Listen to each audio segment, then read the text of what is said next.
Clarence Hill, DLLS Cowboys, and Jon Machota of the Athletic Cowboys beat writer. Leave it to Jerry Jones. Have big practice against the Rams. Everybody wants to talk football. Finally get to talk football, get to practice against another team. And it's all about what's on the field. And Jerry Jones talks after practice. And now it's not about what's on the field. Everything what happened during practice don't matter because he don't know if Micah Parsons is going to be there day one.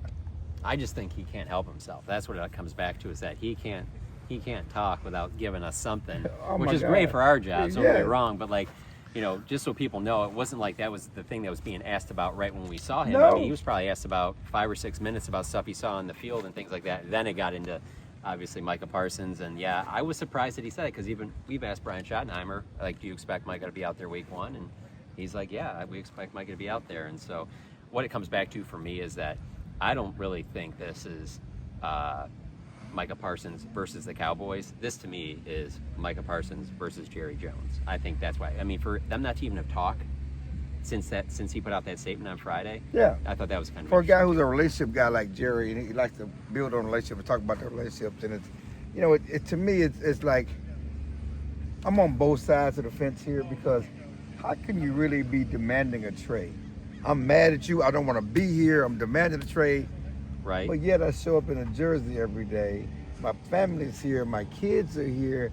Like, we still want happy family. That's right. I'll take the other side, though. Yeah. This is the part that I'm having the hardest time with, is Jerry keeps bringing up how he does these handshake deals, and he's done them in the past. And it's like, you cannot expect like a young kid to know, okay, so this is completely like an agreement. We're just handshaking on this without my agent being involved. I don't know how you can seriously think that was going to be the case. Like, I understand that he's probably got an anger towards Micah because he thought they agreed to everything, but like, nobody is going to do a deal without their agent being involved. And he's been in the league for so long. He knows that's the case, 35 years, whatever it is. Like, that's the part that I can't get past, that he really is stuck on, that he thought that they had this handshake agreement. Well, when the agent isn't involved, it can't be a real agreement. It's old school bartering. Don't you know how we do it in Arkansas and Texas, down here in the South? I know you're not from the South, but when I shake my hand, young man, and we make a bet, we make a deal, word is my bond, solid as oak.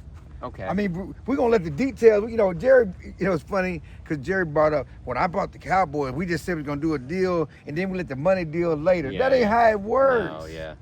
You don't worry about the money later, because the money is a deal, right. And you need an agent to make sure it's not just about paragraph 5, which is what your base salary is. It's about cash flow. It's about how it's paid, guaranteed, and how it's paid out.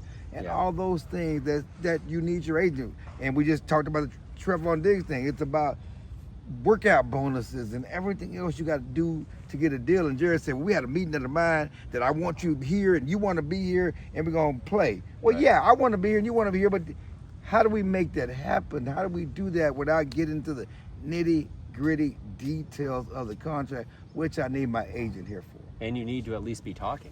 For them not to have any dialogue right now is that's the alarming part. Like, and I know it can come together quickly, don't get me wrong, but that is alarming. That's why I don't worry about it, because I know they can come together quickly. But it's like two kids. It's like everybody's in their feelings, and everybody's in their corners, and everybody is like, I'm not picking the phone. I'm not picking the phone. I'm waiting for you to call. You know how you get mad at family or girlfriend or boyfriend or husband, wife, and you don't want to be the first one to call. Yeah. And that's what's happening. They don't want to be the first one to call. And Micah said, well, I told him to call my agent. We were doing this deal when he had me in this room and had a gun to my head, right?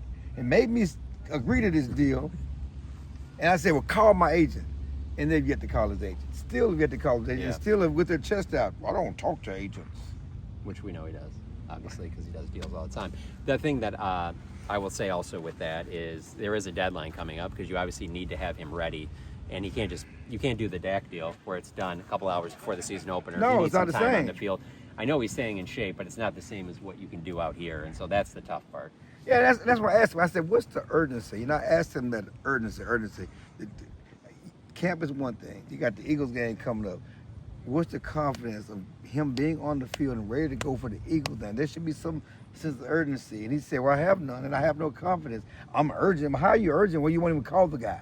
You won't even talk to the guy. He was within 2 feet of you, and you won't even talk to the guy, but you're urgent, and you have no confidence in being on the field. And again, it's about the season. It's about, you got Schottenheimer first year, you're trying to win. You're trying to put your best foot forward. And if you wait till August, or you wait till late August, already in August, you wait till late August, early September, sign a deal, he's in shape, but he's not doing football things, you only ask him to get in. I've seen too many guys. We go back to Dez.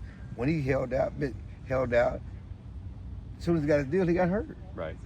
You know, and it's not his fault. Yeah. But that's part of it, and that's part of the deal when he brings it up. You could get hurt. Yeah, they could get hurt.